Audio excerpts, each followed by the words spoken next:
O Natan Santana pergunta: Jesus foi morto em uma cruz ou em uma estaca de tortura? Em toda a minha vida eu escuto essa pergunta. Repete, né? Os irmãos continuam fazendo essa mesma pergunta. Eu não sei te dizer, o Natan Santana, obrigado pela sua pergunta. Assim, quando você fala cruz, eu repito isso, né? Sempre que alguém pergunta, eu repito. Quando você fala cruz, o que vem na sua, qual objeto que vem na sua mente? Porque a palavra cruz, ou crux, que é a tradução lá da palavra, geralmente se usava stauros, né, lá no passado, a palavra crux, do latim lá, ou stauros, tinha vários formatos, né? Por exemplo, falar assim, prega ele numa cruz. Aí o algoz, a pessoa que ia lá pregar o criminoso na cruz, poderia perguntar qual o formato da cruz em que ele deve ser pregado. Apenas um poste, assim, em forma de T, em forma de mais, do símbolo mais da matemática, né? Em fórmula de X, em fórmula de X com mais um no meio, parecendo um asterisco, porque havia várias formas. A palavra cruz tinha amplas formas de serem desenhadas, entendeu? Só que com o passar do tempo, né, se conformou-se que a forma cruz seria só aquela forma de T, entendeu? Mas lá no passado não era assim. Quando a gente lê as escrituras, a gente precisa entender qual era a visão que as pessoas tinham quando ouviam determinados termos ou palavras naquela época. Então, quando um romano, quando um judeu, quando um cristão escutava a palavra cruz, você acha que ele pensava apenas no T? Ou ele pensava no poste? Ou ele pensava no X? Ou ele pensava numa forma parecida com asterisco? Não sabemos. Ele poderia pensar em todas essas formas, porque era assim que era no passado, conforme diz a história. Tá bom, querido Natan Santana? Essa também é mais uma questão que não é, na minha visão particular, claro, não é demais pesquisar e querer saber. É elogiável quando as pessoas pesquisam a fundo e querem saber, embora não seja um assunto de relevância para a nossa salvação, mas é sempre bom aprender as coisas, né? Tá estudando a história e buscando. Por exemplo, esse pouquinho que eu sei é porque eu fui lá buscar e aprender. Claro que eu posso aprender ainda mais, eu vou fazer isso.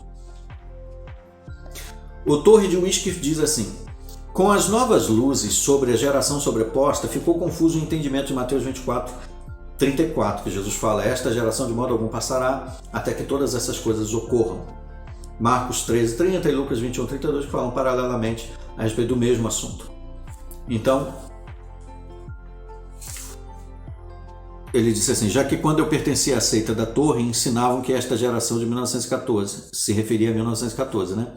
Será que o irmão pode trazer uma explicação sobre a quem Jesus se referia nestes textos? Muito obrigado. Mais uma vez, parabéns pelo excelente vídeo e melhoras para o irmão Liberato. Na época que ele escreveu, o irmão Liberato estava com Covid, já está recuperado, graças a Deus. Obrigado aí pela parte que nos toca, Torre de Whisky. Bem, a respeito do termo geração, a expressão geração, né, basicamente, porque a gente sabe, né, se refere a um período de vida, né, de uma geração. Por exemplo, ela pode durar 40, 100 anos, né? Por exemplo, as minhas filhas são a minha segunda geração.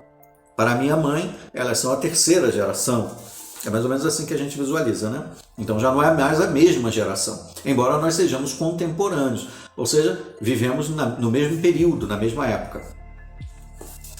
É possível que Jesus estivesse falando ali, aplicando a dois significados proféticos, porque parte do que Jesus falou se cumpriu lá no ano 70, quando os romanos invadiram Jerusalém e destruíram lá o templo, né? Queimaram e mataram milhares de judeus, inclusive de cristãos que estavam lá também.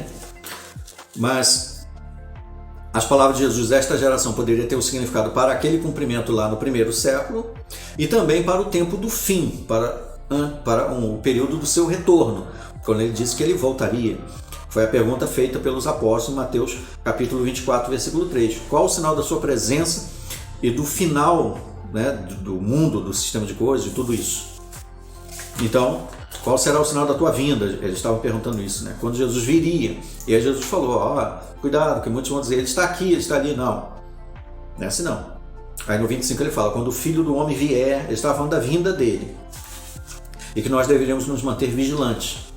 Então, é possível que as palavras de Jesus tivessem uma aplicação para o primeiro século e também para o tempo do fim, para um pouco antes da vinda dele. Então aquela geração que veria os sinais que Jesus deu para a próxima vinda dele, essa geração não passaria. Agora, eu posso falar isso de forma absoluta, categórica, dogmática? Não vou fazer isso. Porque eu não sou, né, líder de seitas de controle mental que estabelecem uma visão, uma interpretação e aplica aquilo como sendo a verdade absoluta e imutável. Então não vou afirmar isso, tá, querido Torre de Uísque? Mas é possível que possa ser isso. Ou Jesus só fez a aplicação para o primeiro século e a parte de geração não se aplica mais ao próximo, à segunda aplicação, que seria a vinda dele.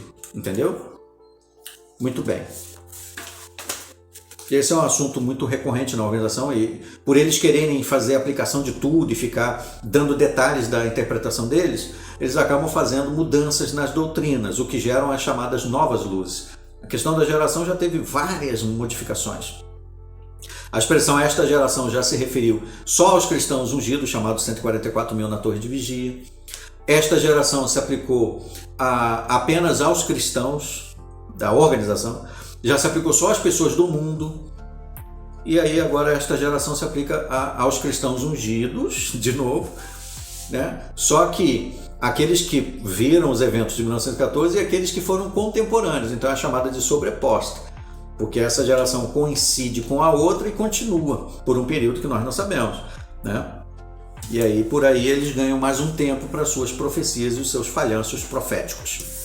Mas como nós não queremos ser assim, queremos nos ater àquilo que a Bíblia diz, então nós evitamos o dogmatismo e ficamos apenas com o que a Bíblia ensina. Tá bom? Meu querido Torre de Uísque, também a todos os nossos queridos aí que estão acompanhando o canal. Muito obrigado pela atenção de vocês, agradeço de coração. Aguardemos então os nossos próximos vídeos. Até lá!